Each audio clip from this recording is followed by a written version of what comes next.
Hello, and welcome to Messy Little Film Reviews. I think that's what I'll title this because Mouthy is the one that I do about children's films, and they both start with M. So yeah, we'll just call them Messy Little Film Reviews. Plus, they are a little messy. I'm a little messy girl. Anyway, so we're going to do Eternal Sunshine of the Spotless Mind.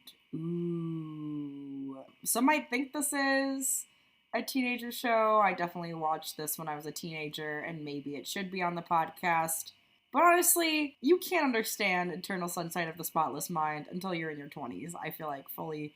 Thus, I am putting it on my channel. I mean, my podcast is on my channel anyway. Not a big deal. You should check it out if you want to and subscribe. But anyway, so Eternal Sunshine of the Spotless Mind. Not to be dramatic or anything, but your ex-girlfriend has had you removed from her memory. What do you do? Man, that would hurt, right? That would really hurt to have somebody just remove your entire existence from their brain space. You do not get to exist anymore. And while I think maybe that right should be had for victims of abuse, it's like we should just delete the abuser. He was wrong. Why is he in here? Why is he taking up space? Goodbye, good day, sir. And honestly, yeah, I used to think that I would remove my past relationships from my mind. But honestly, I don't know. I feel like I learned a lot by being in those relationships. I learned a lot about what was wrong with me in those relationships. But I definitely think I would take it from friendships. I would like to erase some friendships with people because those hurt, I think, the most of all. Those feel like way more of a moral failing than love to me for whatever reason. So they do have this one line, which I feel like is, I'm kind of jumping all over the place in this review too. I should preface that I am not really going in a particular order. I'm just mostly talking about the concept of Eternal Sunshine of a Spotless Mind, which I thought is a really good movie. I tried to read the book. I don't know if you knew it was a book, but it's a book. Tried to read it several times, and I thought it was very dry in the first couple of pages because it's written like an academic dissertation. You hear this little spritz things? This is me moisturizing my face because skincare is important. Anyway, so one of the main characters says that, Valentine's Day is a cliche. It's just for greeting card companies to make people feel bad, which is a nod to 500 Days of Summer, which, yes, I'm also reviewing a sape. They also have, I think, Joel talking about how sand is overrated, which is Anakin from Star Wars. And I guess I realized that people really do hate sand a lot. I love sand. We're all going to become sand one day, so why do you hate what you are? I guess technically we're dust. Anyway, Joel also sketches her, which is a Titanic throwback, so we got a lot of things going on. We got Star Wars, we got 500 Days of Summer, we got the Titanic. The cinematography in this movie is freaking beautiful. Give it up for the cinematographer. Hey, boo! Clap, clap, clap, clap, clap. I'm so tired, you guys. Anyway, amazing beach shots. If you like that stuff, there's some good beach shots stuff in here. There's amazing rain sounds because obviously this movie's a little bit sad as Joel's memory is being erased from Clementine's brain. Of course, there's going to be a sad rain. You just need that. I loved Miss Hamlin's costume because basically what happens in this movie is Clementine erases Joel's memory after their breakup.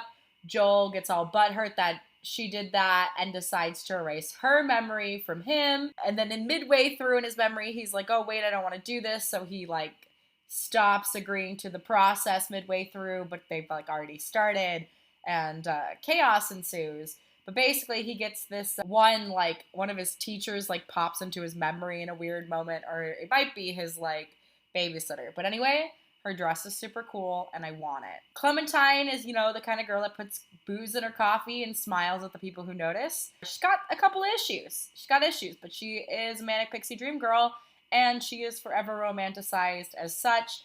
And I know many boys to this day that would absolutely date Kate Winslet as this. Clementine, too, is very combative. She says stuff like, you don't know me, so you don't know, do you? And it's I don't know, I really relate to Clementine. She's angry. I think as a female, we have a lot of things to be angry about if you think too long about it. And I also get this idea of like, I think Joel does kind of assume who she is without letting her be who she is, if that makes sense. Joel kind of like gets irritated at her own personal freedom, even though that is actually the thing that attracts him to her. Men are weird, I don't know. Clementine, you know, she's got feelings too. She feels bad for distracting Joel, and then she like punches him. I really related and liked that she like panics at her feelings. She gets embarrassed about offering people drinks. She has alcohol and sex shame issues. I think a lot of people do. It's very interesting. I think the majority of the United States, I don't know how it really is anymore, but it seems to still be that the majority is like, you're raised in this Christianity, which is like, you know, no drinking, even though most of your parents will drink and you will end up drinking too. So no underage drinking, let me asterisk that. And no sex, even though your parents do that and everyone else does too. I don't know. They're just basically like, here are these morals that we struggle with, but they also make us feel good, but we're gonna continue to do them, but somehow there's shame about them because STDs and alcoholism, and I honestly think the whole reason for the isms is shame. But anyway, both of them are anxious that they're not living life to the fullest, which I think is relatable. I think everybody can feel that kind of anxiety. And Joel's a little bit more practical, where Clementine is a little more out of control. Joel likes to go to sleep at 8:30, I think. This could be Joel, or this could be one of the kind of tech doctor-y guys. But I do love that. I think that is like the most adulting thing, to be like, I have to go to sleep, it's 8:30. That's amazing.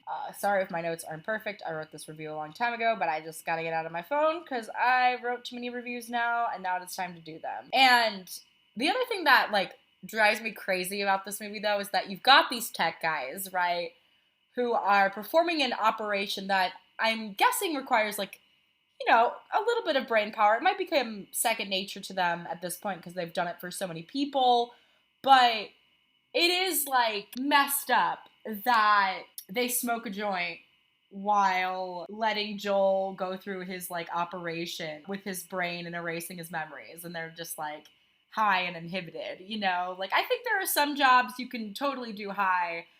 I don't know if, you know, anything involving the brain or any sort of surgery on the brain or any sort of wires attached to the brain or any sort of memory rerouting that you should do inhibited. So that is a little bit of a like panic attack that I feel like most people ignore in reviews of The Eternal Sunshine of a Spotless Mind. Several times, I think Clementine or Joel gets almost run over with bags of stuff. And that would like be a really bad time to get run over, is when you like have a present or are like carrying stuff, because then your things are all over the place and like who will get them. I guess maybe the homeless, and that would make me feel good because they probably should have some of my things. Lord knows I'm greedy enough, but yeah, I think it'd just be terrible to die with a bunch of things in your hand. I love Clementine's hair. It changes all throughout the film. There's like so many videos on this accursed website about what her hair colors mean and all the depths of that. It's very fascinating. I recommend that you go look at them. There's also ones about Buffy Summers' hair, and I just love it. I just love making feminine things this deep because they really are. My hair says so much about where I'm at, personally. I don't even really look at hair color names anymore. I like to usually double buy things so that I don't have to worry for a month.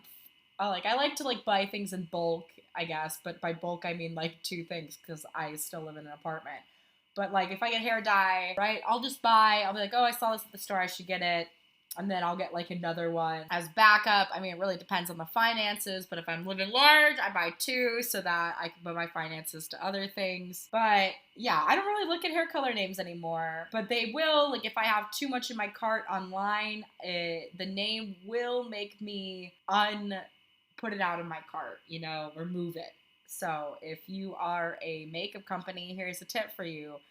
That's how I decide what I'm buying. I do buy my lipstick pretty much based on name. I don't really like if the name is bad, like I don't really want to put toxic on my lips. What kind of mentality is that? I know that's like dumb, but it doesn't really do anything. But I'm like, I'd rather put like laced leather, or I don't know, something like sweet or like tangy tango or whatever. I'm just trying to avoid kind of negative words right now just to have a better mindset because I struggle with negativity sometimes. But I would honestly love the job of naming beauty products. I would love the job of naming beauty products because I would make them very positive. So Joel does not like parties. He's very much an introvert. And I mean, I guess he kind of likes parties, but only for like 2 hours max. Then he feels like he needs to go home. I'm very with Joel on this. I feel like I am with a boy who loves to stay till the end of the party. And I like to honestly leave early with parties.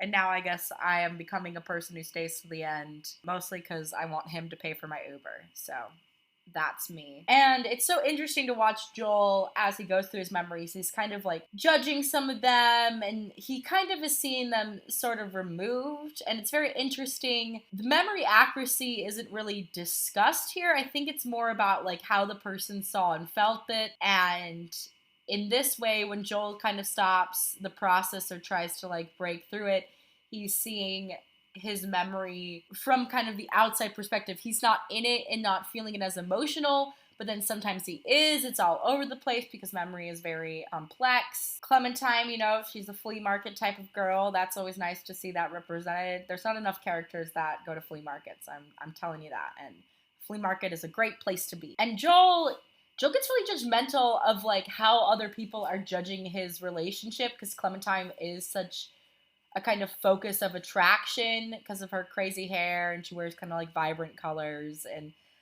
I don't know, she's basically at this point what every internet e-girl is. So I guess that does attract attention because she's beautiful, but he just like doesn't like that they fight sometimes because he, I think, is just like resentful of her light, honestly. I do not think he likes that she doesn't adhere to any like standard. But yeah, he thinks that like people in the restaurant feel sorry for them as a couple. I always wonder what people observe about Luke and I also am like, I don't think I want to know either. I don't think I ever want to know. So, because other people's opinions, it's like, it just clouds you, and then you start getting like worried about stuff, and it's like, I'd rather not. I'd rather just, hey, I'm enjoying it, so let's enjoy it and not worry about it. But I do understand. I feel like when I was younger and in like middle school and high school, I was very much worried about how I was being perceived. And as I'm getting older, I'm slightly less worried, but it's also hard because that does affect your ability to get a job. Totally a Clementine. I love the line that Clementine says where adults are like this mess of sadness and phobias. And it is true. I have kind of started to realize that a lot of people let fear define them. I mean, heck, me, I let fear define me to some stuff, but thankfully I am 25 and working on shattering those fear paradigms. So that's optimism. Oh, and this movie's so good it hurts, you know? You really are rooting. You want him to end up with Clementine, and I think that's like kind of what happens in the end. But this movie takes like multiple watches to understand. This movie makes me feel dumb because it's a very smart movie. But anyway, Clementine, in Joel's memories, as she's being erased, she voices that she feels that she's lost and scared, and she feels like she's disappearing, that she's getting old, and like that nothing makes sense. And it's weird because it's like that's happening in the memories, but they think there's also a memory of where she was like freaking out about her own immortality, which, hello, at 25 I am now also doing because I realized I'm halfway to 50, and I just kind of looked at the direction of my life, and I'm also feel like a bit silly because do I even have that much control of my direction of my life? Who knows? Anyway, back to Eternal Sunshine of the Spotless Mind. What a great freaking title, right? But yeah, it's such an interesting double meaning of her being afraid of disappearing. And it's also interesting, like, in Joel's memories, she gets mad that she's erased, but she also had Joel erased first, which is also very Clementine. Like, she dishes it out sometimes, and I don't think she means to dish it out as harshly. And then when she gets a taste of it, it like hurts her because she's kind of, it feels like she struggles with bipolar mania. It feels like there is some sort of like mental illness or anxiety with her. There's also an anxiety and antisocial behavior with Joel, but I am also not a psychiatrist, and this movie isn't really about like diagnosing their mental disorders. I like in the couple that they want to go see the frozen Lake Charles and they want to just get into a car and go. I love that attitude. I want more people like that, but I also understand trips cost money. And sometimes that's, elitist to just be like, whatever, let's just irresponsibly go somewhere. But sometimes that's like just the perfect thing. And so Joel keeps basically going back to these places to kind of help him remember. And that's also, I think, what the procedure kind of wants you to do is to go through all of these spots and remember so that the machine can basically suck up any of the memories in which the person you are trying to erase kind of is in, so it's like vacuuming up all the little crumbs. And they do bring up a very good point of a spontaneous trip. If you are meant to be in a couple, a spontaneous trip will like fix everything, and if you are not meant to be as a couple, a spontaneous trip will break it up. And I do think that is pretty accurate from what I would say. I've definitely had people break up with me before trips. I've definitely realized I can't be with somebody long term because of a trip I took with them. But trips are fun. I definitely recommend taking a trip with people you know more than people you don't, but both have been fun in my experience. I love this relatable scene too, where Clementine is worried if she's ugly. When she was a kid, she thought she was ugly and she just like cries. And Joel comforts her, and it's so hard because for a girl, all you're told that men care is about beauty. And then we are forced now, I think especially now in the age of Instagram, to confront the limitations of our own beauty. And now it's like, even if you can become beautiful with makeup and stuff, now it's like, oh, you're not naturally beautiful. That became a shame thing. And I wish just that nature could be beautiful. And I guess as humans, we are a part of nature, so we are wrapped into beauty, but I hate the pressure of beauty, you dig? And Clementine and Joel kind of discuss of how like it feels lonely to be a kid, like you don't matter. And I feel really sad that is, I think, how a lot of children feel. And I personally don't want kids to feel lonely. And I think in some ways kids shouldn't. And I also feel like loneliness is an unfortunate part of life, sometimes a good part of life. Sometimes you need to be lonely because having the noise of everyone else can dim your own voice, and you need to like listen to it. And that usually I feel like if I'm getting too overwhelmed, it's because I'm taking up all of this other people's baggage and I have to kind of sort out which is my own. But it's very interesting that we think we can raise kids, right, to be not lonely and like kind of helicopter parent, and loneliness is inevitable. It's rough. And Clementine, she's got issues. She's definitely got issues. She is like, has this like ugly girl doll. She also, I think, calls Clementine and she yells at her that the doll can't be ugly, it has to be pretty. I mean, it's pretty intense. You won't find me yelling at any dolls, but I do have very intense conversations about my cat's abusive behavior. And that's, I think, why, obviously, Clementine is changing her hair all the time. She's very dissatisfied with herself. She's trying to transform herself, and it's also hard because the act of self-love is not necessarily all outside work. It's a lot of inside work as well. I think having your outsides match how you want them to think will help, but if you're not there internally, it's always going to be a mess. I always kind of get pissed on women's storylines that, like, her big flaws, her worrying about beauty, and I feel, obviously, in this story too, her issue of worrying about beauty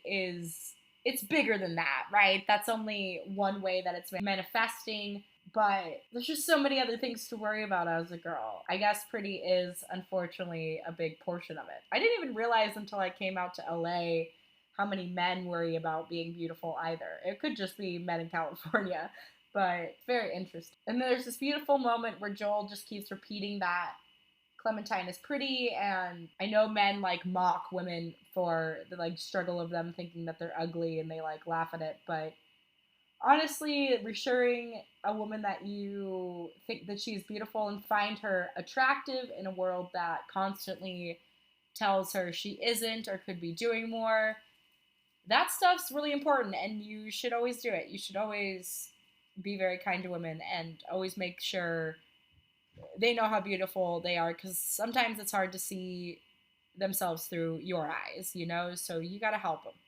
Help women remember that they're pretty. Thanks. This has been a PSA. And Joel wants to keep this memory of where he cheered her up. He's starting to realize he was writing off Clementine as this like terrible relationship, but then he's recognizing the good things in it. That's always fun when you break up with somebody, right? Oh, so much fun times of all that.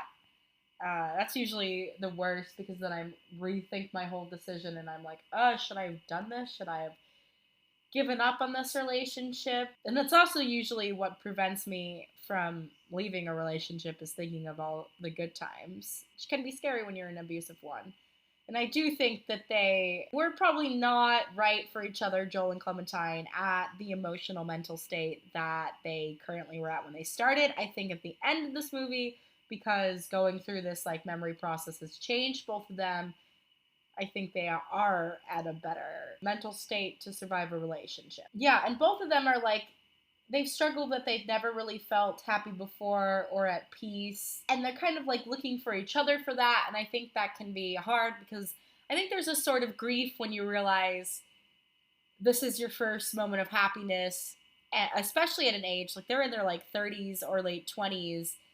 And you know, that's a big thing to realize, wow, I haven't been happy in like 2 or 3 decades. Like that comes with some grief as to why not. And I think that can manifest in sort of the like toxic things of their relationship, where they were like fighting or not listening to each other or judging each other harshly. I think it was because they just had so much anger and a grief with like no place to go, because both of them were teaching the other about life, and they were like growing from that. And that grown-up process is not all fun and games, baby. It's a lot of work. Joel is like forgetting Clementine, and they have this funny moment where Joel's like, I can't remember anything without you, and Clementine's like, very sweet, try, which I thought was very cute. Clementine too, you know, I think this is why Joel doesn't like her, because we've been conditioned to hate feminists in many ways, especially if you were born in middle America. They do not like that. They want women to be secondary. And even the women over there want to be secondary. And honestly, in some ways, not wearing the pants can be a privilege. But the whole point of the feminism that I learned was that it was women's choice. If a woman didn't want to work, it was her choice. That's her choice. And it's weird too, because I'm like, oh, women can have that choice, but men must work and provide. I was like, men have done all of this chaos and things, and they should provide. And I guess like work comes in different facets, right? It's like if you want to work as being the parent, you should. I mean, you should parent together, but if the male enjoys being more stay-at-home than the mom does, I don't see an issue of it. If you both like working, that should be okay. If one of you just wants to rest for a little bit, that should be okay. I always feel a bit weird about a woman providing for a man that kind of schleps off of her, unless he's got some serious illness, then I feel differently. But a woman could schlep off a man, and I'm like, whatever, perfect, ideal goals. So that's me, but anyway. Clementine is always correcting boys on their dumb modern romance. Joel kind of feels, I think, invisible. I think he maybe feel that way with Clementine too, because she's such a loud presence, and that kind of like manifests into a sort of like angriness at her. He thinks that like nobody ever looks at him, and when he's like reliving one of his childhood memories, he like wants his mommy and is like kind of stuck in this immature adolescent stage, which I think he kind of was in the beginning of the relationship, because I think he hasn't had a lot of relationships, and Clementine is probably his most like intense one. But yeah, it's very interesting when they're in the younger memory that Joel kind of retracts to his 5-year-old self and, you know, speaks and acts as a 5-year-old. He like wants ice cream, and Clementine's kind of over it. She's not really the mothering type. She's just like, grow up. And Clementine, this is kind of like gross in a way, because he's like 5 years old, but he's not really 5 years old. He's like acting 5 years old in his like 30 to 40 body. I don't really know what age they are. They don't really discuss. But Clementine flashes her crotch at Joel, who is 5, says yuck, which it's a very funny moment, but I'm also like concerned as to why she did that to a 5-year-old. It's weird. I mean, Clementine is impulsive. She hides in memories that she doesn't belong. And I will say, as an impulsive woman, I'm trying to get less impulsive. But, you know, there's like dangers to dating them. You know, when you're impulsive, you don't always think things through. And we live in a dangerous world, and that, you know, leads to a bunch of things. So I can understand Joel's frustration sometimes. I don't think Clementine deserved all of it, and Joel should have definitely been more communicative, which is why I think they address in some of his memories his like immaturity. But yeah, it's really hard because I'm so pro Clementine. I love the song choice of Everybody's Gotta Learn Sometimes, though I question the meaning. I'm not quite sure. Maybe you guys can tell me. Is it that everybody's got to learn about regrets or hidden truths or about like the chaos of one another? Because I feel like this movie is about all of the intimacy that is not necessarily like romantic or glamorized, you know, just brutal human intimacy, the good, the bad, and the ugly. And so is that like everybody's got to learn sometimes, because that is a truth. You know, we are not all pretty, flawless, photoshopped, Instagram filter model types. You know, we are human beings. There's this one line I will say, Clementine, I think, goes, and she goes, "Oh, I remember you from Barnes and Nobles." And like, maybe I'm in my own world, but I don't think I've ever remembered somebody in a line behind me at a Barnes and Nobles before. So that might be my own, like, I'm not paying attention. Or she really pays attention, that's to say, like, for her character, because I feel like I have a bubble. One I don't see very well, so that's definitely part of it. Joel offers to give her a ride because it's cold. And honestly, I appreciate that for Joel. And I don't feel like there's a lot of, like, chivalrous male characters on television usually. I think it's gaining now, but for a while, it was a dead zone, babies. It was dead. There was no nice boys. And we need more nice boys. Thank you. And don't talk to me about the friend zone, because if you're saying that, I have 100% believing that you are not a nice boy. But anyway, yeah, I love that Joel offered to give her a ride when it's cold, because I feel like most men will be like, okay, girl, walk, you know. I don't even know if it's intentional, if they're just scared, and a lot of men I think are like lazy. They're like, I don't want to move my car, and someone take my parking spot, and like, I get that it's a bitch, but also like, that's your car and your time that you could wait, and that's also like a human being alone walking in cold conditions, you know, like some things are more important than material objects, just saying. Yeah, there's brilliant scenic design, the empty home, and which kind of represents kind of like an empty home life, or a home life that was like vacant. There's so much told about characters and scenes, and I love film design that really builds the world and isn't just like made to look cute and pretty. It like says something about the characters. I will say sometimes the music in this movie is very comical and kind of distracting. I always wonder too, you learn that Clementine changes her number so Joel can't kind of get into contact with her.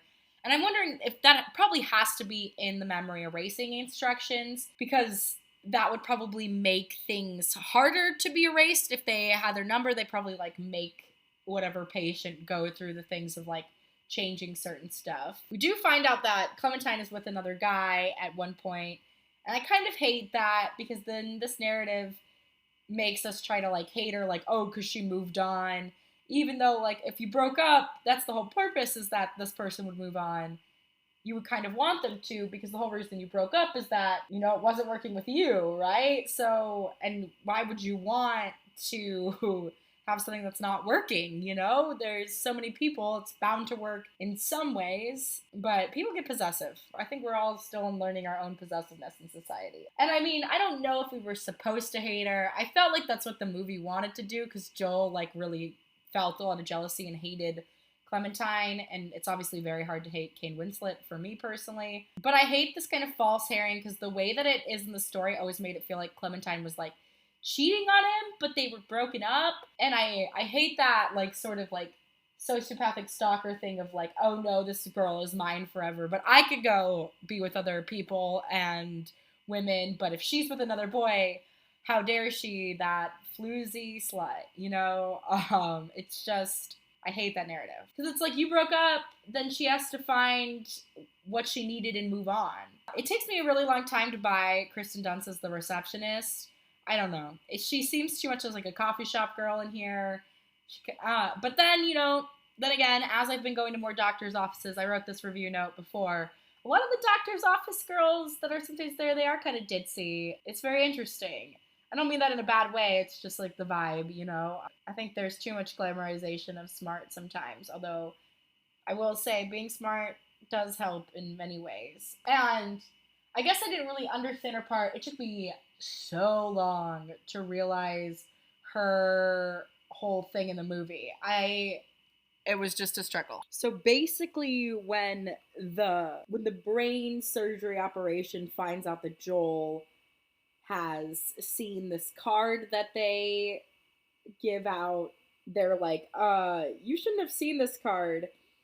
And I like laugh because Joel then wants to do the surgery, but it's like, you want to go do a surgery where they're like, oh, you saw this thing by mistake. Like, they're already not off to a good start. You know what I'm saying? But anyway, then there's rumors of like another patient who where they're like, you can't have the procedure done 3 times in 1 month. Like, there's just so many warning signs that this is maybe not a good company. The procedure is also essentially brain damage, which hard yikes for me. And they asked Joel to avoid heavy drinking, which means the surgery is going to be rough.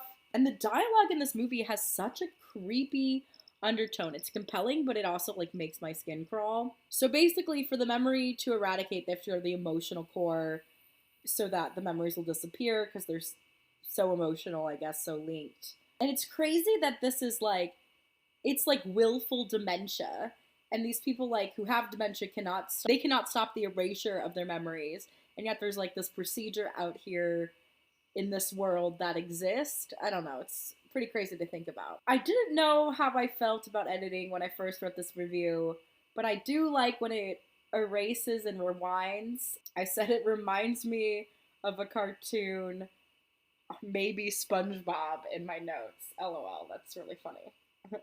I would not have thought SpongeBob for this movie, but okay, pass me. And I like Joel's kind of resilience to this. He's like, what is the point? I mean, I guess I have to do it, and it does help of like, just being resigned to the surgery. The one tech dude is like kind of crushing on the Kirsten Dunst, and he goes, I want to know you.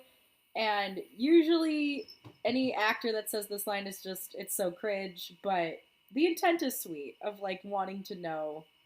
I feel like a lot of men only want women for sex, which is so sad. You're missing out on such an incredible thing, babe. Anyway, so they get drunk at 3 p.m., which they say already, but it was unsure whether it was 3 p.m. during the day or at night, but it seemed like a silly little line. And then they're like drinking cocktails while they're babysitting kids. The tech guys are absolutely wild, but from what I know, tech guys seems to be accurate, honestly. Oh man. And when Clementine looks at Joel like she doesn't know who he is, it is so heartbreaking. And the fact that she's with this like Patrick baby boy who was also like a tech that operated on her, which is so cringy and gross, honestly. Like, taking advantage of a patient. And like Joel just has a really hard time not being an asshole about the guy with her. And honestly, I guess in fairness, because he like took advantage of her as a patient, he should be. And like maybe it was just a challenging day for Joel emotionally, but I don't know, it wasn't fair to like take it out on her as well. Valentine's Day for these memory erasers is like a really busy time for them, I guess. I guess a lot of people must think of their exes on Valentine's Day. I usually feel like I don't. Usually on Valentine's Day, I'm just like, why have I never had a super great Valentine's Day? I honestly feel like more memory erasures would be on like Christmas, but maybe they're closed. I don't know. And Joel ends up being like in his own bed as if nothing has happened, and he just feels like his life isn't very interesting, which is pretty sad, right? I like another line, I think it's Clementine's, where it's like, are you nuts? And then they go, it's been suggested. That's a fantastic line. I love that. Some of the writing is so good. So in order to do this procedure, you have to collect everything that was associated with the person you're trying to erase to create like a map in the brain, essentially. I would be terrible at this because I throw out usually any of my significant other stuff, I return it to them or throw it out immediately. I don't want to remember. You have to like react to the object, but no verbal, so just in like facial expressions, I guess, to map it out better. And I don't know how Joel remains so inwardly calm in some of this, because I think all these changing settings as my brain was being erased would really freak me out. But I do think it's such a fascinating journey that he is looking at his own self and what he did in his memories, and he's not liking what he sees because it's a very close examination, and he realizes is in the memories that part of the problem is not the other person, it was the way that he treated the other person. And he can like recite what the doctors are saying. That might be a tech guy who could do it, but it's pretty impressive. I also feel like these doctors were very thorough on the procedure, which is not always something. I feel like a lot of doctors just rush in and they're like, okay, we're doing this. We're not going to give you any instructions. Bedside manner is a struggle. And he can hear the voice of the doctors when operating, and they kind of are all under the thing of like ignorance is bliss, but hearing the voices of the doctor operating on you so freaked me out. Then they kind of set all these rumors that like, even though Kirsten Dunst's character is having an affair with the head doctor, which is so gross. It reminds me of my grandfather, honestly. The other text like thinks that she just hates him, which is probably semi-true, because he keeps like erasing her memory and messing up with her. Anyway, so Clementine didn't pour him a drink, and Joel kind of feels like that's like passive aggressiveness and has like a lot of anxiety about that. Or one of the tech guys, they don't pour him a drink, and it's just they're all passive aggressive. It's a lot. Anyway, stuff goes wrong, and the tech guys don't tell their boss, even though he would know how to fix it. They're also like reading a personal diary, which is so gross and invasive. That's like the Patrick guy who ends up going with Clementine. It's like very invasive, I feel like, to read personal letters. My mom would go through my stuff, and I honestly, I feel like it really does something for you. No wonder everything I started doing became public, because I was like, well, there's no sense of privacy. At any time, someone can go read through my writings, and they will when I'm dead, so I might as well get credit for it when I'm alive, was my line of thinking. But this film does kind of take you into personal, invasive spaces of these characters' minds that we normally wouldn't do with like a story more grounded in reality. And in the memories, you know, you're just going without your consent or knowledge. You're just kind of flipping through. Yeah. It's so funny when I wrote this note about Clementine flipping out about getting old. I was like, I don't get it. But I was like, probably because I'm not old, and now I'm like 25, which I guess is old for LA. And I'm like, oh my God.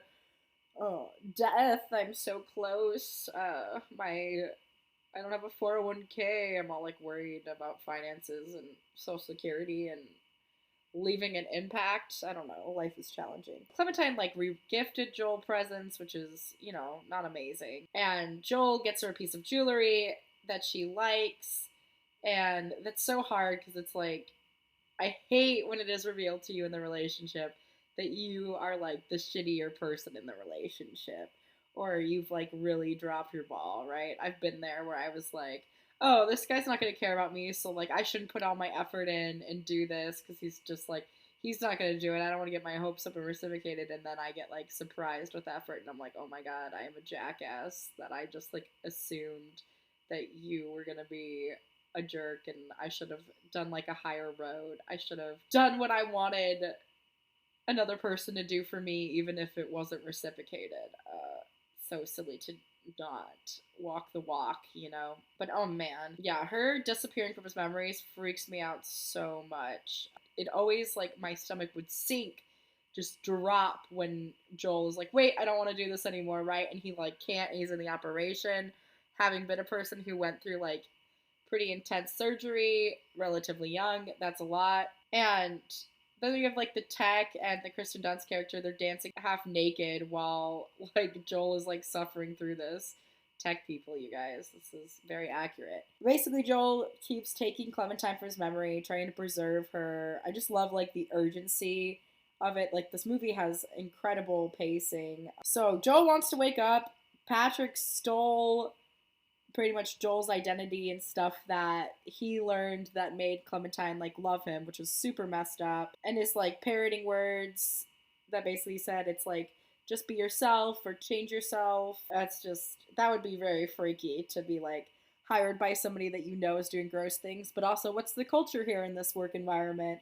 this Patrick guy has learned from his boss. Ugh, and my heart breaks in the line when he goes, like, when I wake up, I won't know you. It's so beautiful. It's like every heartbreaking poem on film, and that's just amazing. What an amazing, incredible film. So we're so blessed. We do not even realize, like, there used to be films that were not as good as this, you guys. This is amazing. And Joel keeps trying to wake up really hard, and he ends up doing it. And Joel has this whole thing with, like, self-fulfilling prophecies, but he ends up kind of proving Clementine wrong. Hold on. I had, like, a great debate of if was Mark Ruffalo in this movie. Mark Ruffalo. I call him Ruffalo because of the chips. Or, well, I don't know.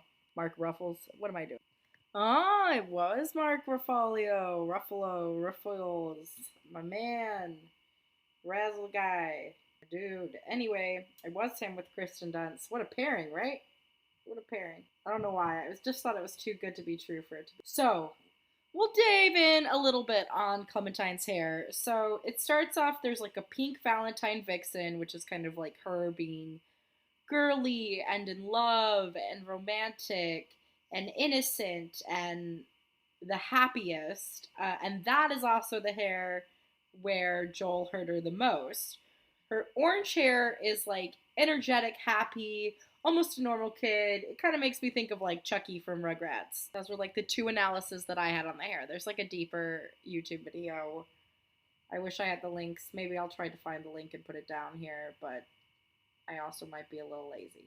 So sorry if I'm a little lazy, but it is worth you not being lazy and Googling it. And one of the like sales pitch that the doctor was talking about in this procedure, they're like, oh, why would anyone get this? It's to begin again, which I thought was so profoundly deep because if you didn't have, obviously, the memory of somebody else, of lost love, if you didn't have the memory of lost love and heartbreak, you would be, obviously, probably less fearful to begin again and to take risks. Oh, I love when Joel sings the oh my darling, oh my darling, oh my darling Clementine. I love that song. Love when they sing that song. It's so cute. That song means so much to me. I don't know why. Clementine has these weird voodoo dolls. I personally hate voodoo dolls, but hers warmed my heart. I also like her Daisy Cup. I loved that they would go on night picnics. I need to try it, but I'm also scared that I would be cold. It does freak me out when they go across like the lake when scary fragile ice. I was scarred by Little Women and falling into the lake. But Clementine falls on the ice, which is very relatable. I hate my cold allergy in that I can't go on icy stuff. So they lay down on the ice, which I could only do for like 30 minutes, and I would be so sick and have to go in. And they like point out constellations. So romantic. I want it. And then Joel called her as soon as he got home, which is so sweet. And Clementine calls Joel Tangerine, or it might be that Kirsten Dunst characters calls Mike Ruffalo Tangerine. I don't know. I think it's cute if Clementine calls Joel. I don't know if that's how it was written in the script because it's been a while since I saw this movie and I'm just looking at the notes now because I was busy, but this is kind of a hobby that I do, trying to make money. A hobby for profit. Anyway, I love when they have the line too of, I could die right now, I'm just that happy. Love really can be like that. But I will say that Clementine is not a very merciful person. She is pretty vindictive. She doesn't want to be nice all the time. She doesn't want to calm down. And obviously she feels very out of sorts. And it's just hard, you know? It's hard dealing with mental illness. It's hard being an unhinged person in public. But, you know, Clementine is she is pretty like, she's kind of bossy and rude. She makes like cringy, passive aggressive jokes. You know, Joel said I do, and she'll go, oh, are we married? And, you know, a little cringe. She's a lot. She is a lot as a person. As a person who's also a lot, I understand. But she, like, you know, McDonald's doesn't cut it for her, you know, not super relatable for me. Sometimes it is, sometimes it isn't, but now I guess I've gotten more picky about McDonald's. But I'm usually just happy to eat. If they'll pay for it, you know, I'll consider anything. And when Joel is trying to like figure out why she doesn't remember her, she like accuses him of being a stalker. And, you know, with a question like that, the answer is always going to turn out well. And, you know, Clementine just doesn't really know how to communicate her needs, as I feel like a lot of people don't. She wants him to wish a happy Valentine's Day when he calls. And Joel, I think, really did kind of believe in some way that he would have had longer with Clementine, would have married her. And it's hard because this couple has a lot of potential. But then I think Joel wonders. I think both of them honestly start to wonder if they're wasting their time in the couple, because that's just, I feel like, how it goes. You get into this period and you're like, oh, are we gonna make it, are we gonna, you either get married or you break up, so you're like, is this gonna happen, or are we both wasting our time? Do we really love? And you start to get, I think, pickier sometimes, and the person either adjusts or you compromise and you love each other through it.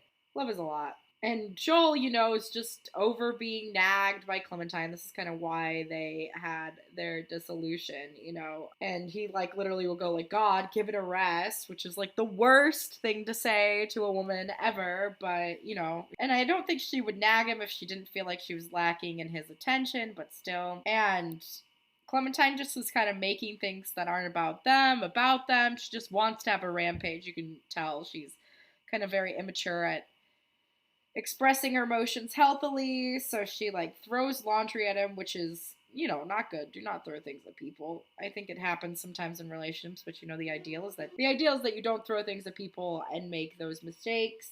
Clementine, has a hard time telling one moment from the next, which is a bit worrisome for me, but I don't think that it makes her unworthwhile to date because of her own, like, mental illness. Oh, I guess Joel, I misspoke earlier in saying that Joel, this was, like, one of his first serious relationships, because I guess he had a girlfriend and he left that person for Clementine. But I think that, like, kind of scared Clementine, because Clementine also started cheating, and it kind of just spread, I think, a seed of, like, distrust. And also, while she was cheating, Clementine wrecked his car. It's pretty terrible. And Joel, like, sees her and thinks that she's pathetic, how tipsy she is, and thinks that maybe she did kill someone, which is, like, a very intense thing to accuse. And, oh, this line, I think about it all the time. I think about this line of, like, is that how you get people to like you, to, like, that you fuck them? Like, oof. And that line just leaves you, like, it leaves you not hating Joel and hating Clementine, and just, like, but oof, that line is so hard. And,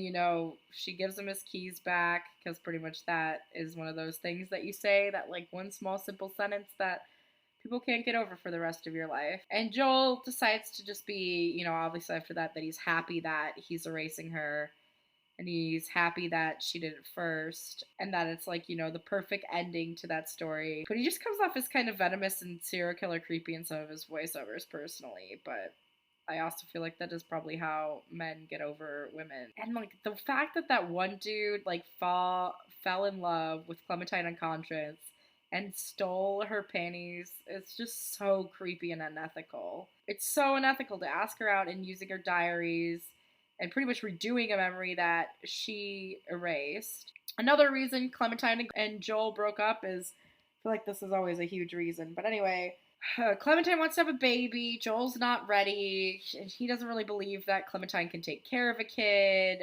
Joel can't commit. And I honestly think Clementine would be a good mom. And I think in some aspects she needs something to care outside of herself, and that would ground her more. I know that's me in so many ways too.